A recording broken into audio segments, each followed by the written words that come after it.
Saint-François, je suis dans la joie. Parce que nous avions adopté des comportements naturellement sans que personne ne vous force de vous-même. J'ai même entendu les serments que vous avez prêtés ici. Ça m'a tiqué au moment où je dis en tout cas ça. Est-ce que ce que vous avez dit, et vous puissiez les vivre, et Dieu aussi va vous bénir. Exemple, une école où personne ne triche. Je sais qu'ici au complexe scolaire Saint-François, personne ne triche.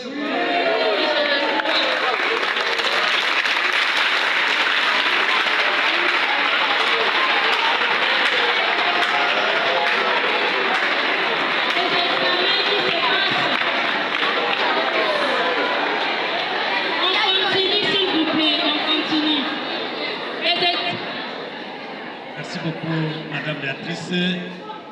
Je demanderai à Maïlo de nous garder cette image. Vous venez d'applaudir avec force et zéro corruption au collège Saint-François. Une fois de plus, applaudissez alors.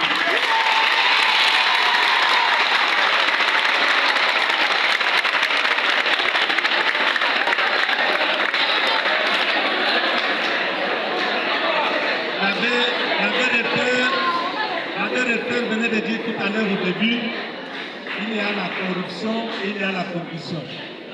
Eh bien, les élèves sont en train d'applaudir, mais nous ne voyons pas encore le corps enseignant en train d'applaudir. Alors parce qu'il y a corruption, lorsque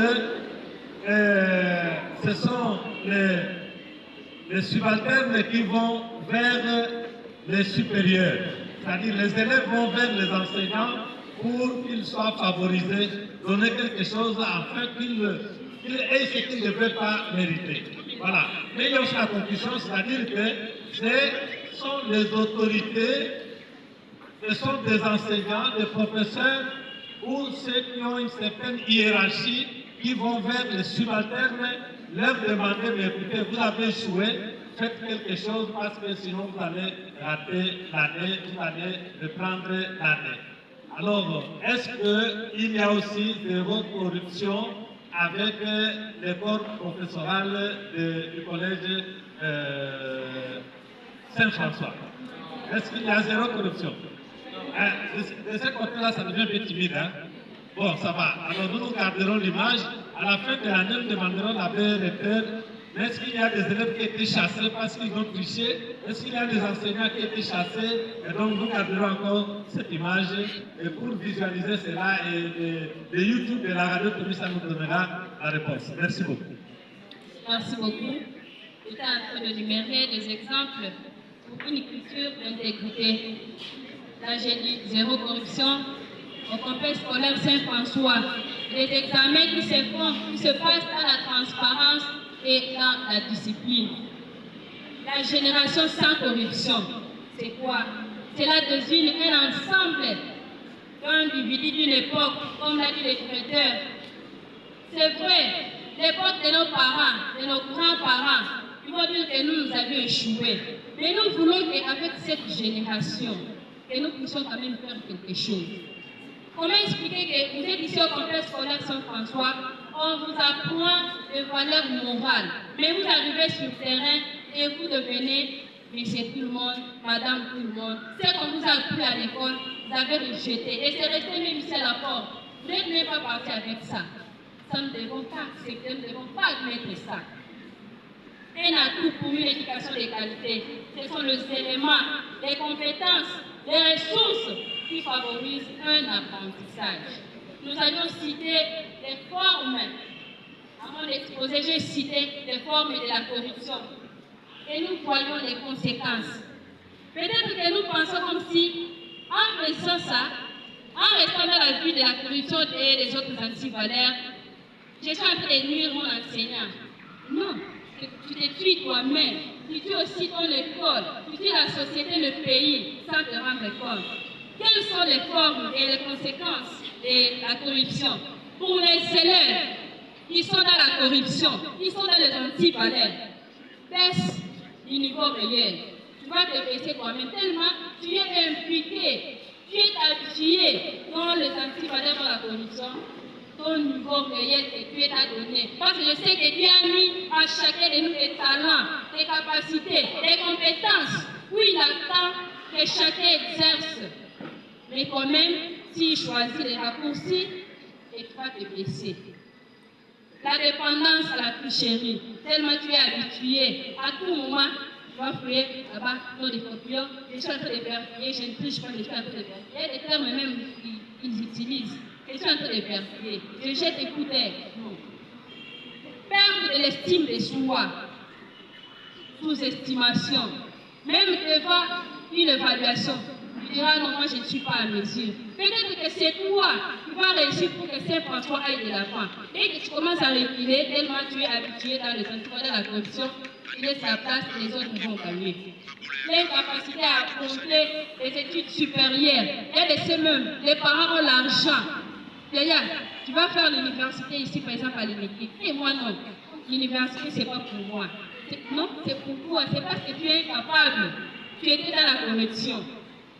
Incompétence professionnelle. Aujourd'hui, nous voyons beaucoup de gens.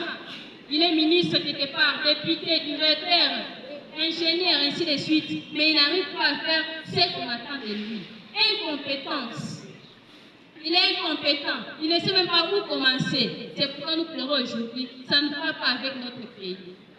C'est parce que nous avons laissé la corruption prendre la place. Mauvaise réputation. Tellement, nous les enseignants, on connaît déjà que l'élève X est habitué à ça. Mais quand je vais à l'hôpital, je suis malade. C'est un tel. C'est l'élève, c'est le médecin tel qui va te traiter. Et lui, ça non. C'est mieux que j'ai quitté cet hôpital. Parce que j'ai déjà ta mauvaise réputation que quand tu étais élève corrompu, tu donnais l'argent, tu passais seulement. Et aujourd'hui, tu peux me traiter. Qu'est-ce que tu vas me faire? Lui, c'est des sanctions scolaires.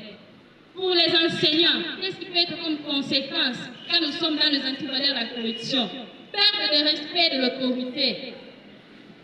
Les élèves ne vont plus vous respecter. Il y avait moi, je me rappelle quand j'étais encore élève, on avait donné un nom à un enseignant. On te surnomme peut-être que tu ne connais pas ta mère. On te donne un nom tellement, tu vois un élève, donne-moi ça. Tu crois, on te surnomme. Tu caches ta réputation et ton respect. Conflit envers les élèves. Mais si moi je t'ai donné 5 000 francs, papa t'a donné ceci. Mais comment est-ce que je dois prendre 4 sur 20? Ça devient un conflit entre vous. Division et méfiance. Stress, tout ça, nous devons éviter. Qu'est-ce qui peut être comme conséquence à l'école?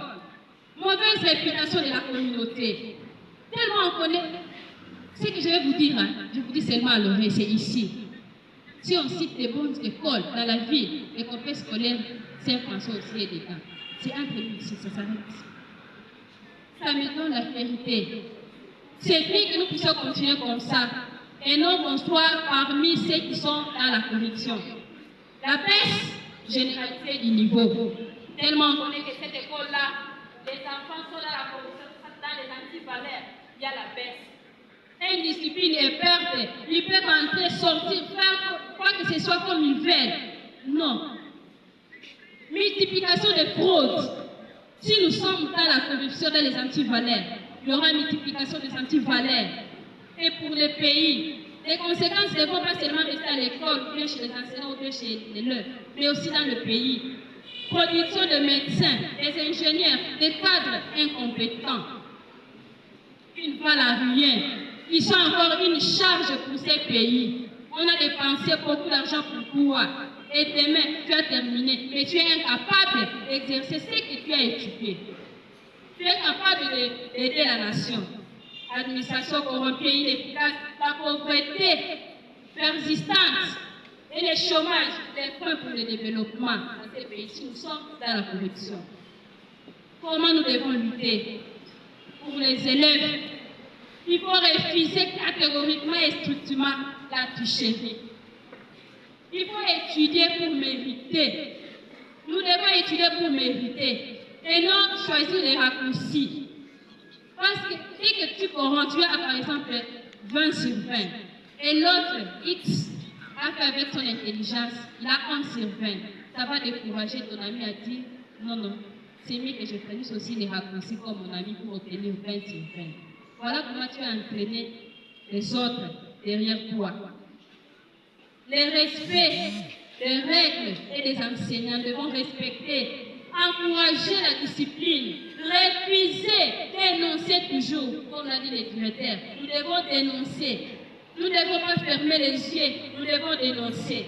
Et pour les enseignants, nous devons être modèles, des exemplaires, parce que c'est toute une génération. Il ne faut pas prendre seulement ce que vous enseignez, mais aussi ce que vous êtes, ce que vous faites. Non, moi je serai comme l'enseignant tel. Je ne sais pas si vous avez une qualité de compétences du pouvoir. Mais quand tu es dans la corruption, dans les mafias, ils vont suivre aussi ton exemple. Je vais chercher dans la corruption comme ces messieurs-là. Il faut refuser, il faut encadrer les élèves. Nous devons les encadrer, prévenir. À chaque fois que nous savons, il faut prévenir. Et un message fort pour tout le monde. La corruption n'est pas une fatalité. Chacun de nous a la responsabilité de la stopper. Nous n'allons pas attendre qu'on envoie des ministres de qui que ce soit. C'est à notre niveau. Sinon, nous allons toujours continuer à croupir. On risque même de dire que non, tellement avec les autres ça ne va pas. On envoie d'abord les anges qui quittent là aux cieux pour venir diriger dans nos écoles, dans nos sociétés. Je vous dis que même les anges là vont regretter. Ils vont rentrer à l'échec si nous ne changeons pas. Parce qu'ils vont trouver une population, une nation là, toujours dans les mal, toujours dans la corruption. Ils ne sauront même pas diriger ces pays. On dira, ah, même les anges qui ont dirigé, mais commettent toujours de l'échec. Nous devons prendre la conscience, chacun de nous, pour lutter contre la corruption, pour lutter, pour dénoncer, sinon nous allons toujours tourner en rond. Je vous remercie pour votre attention.